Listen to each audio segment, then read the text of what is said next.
Lay out the correct placement of clips on the first grid bar. The starter end clip will be installed at the end of the grid bar. Placement of the second clip will be determined by the size of your first panel, which we have already determined will be 3 inches.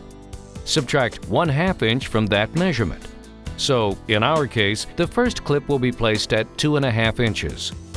All other clips will be spaced at 6 inches between clips. Note any locations where there will be interference from a joist. Align the rest of the grid bars side by side. Transfer the clip location marks to the other grid bars. Also, transfer the joist interference marks.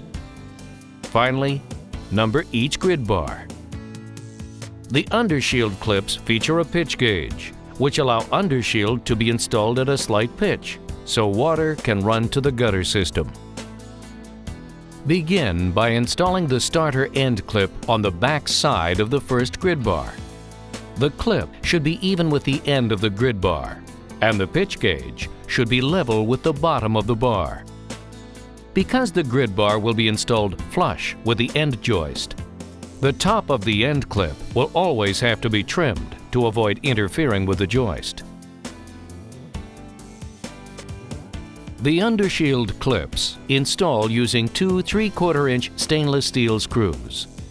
The rest of the clips will be installed on the front side of the grid bar, beginning with the first UnderShield clip, which we determined earlier should be installed at the 2.5-inch mark.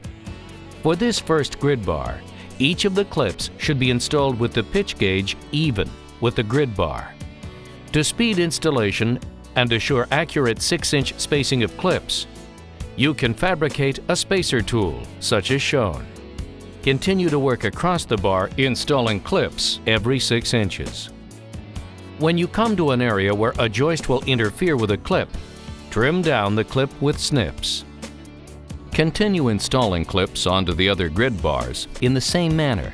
However, with each grid bar, move down 1 step on the pitch gauge as you move toward the outer edge of the deck.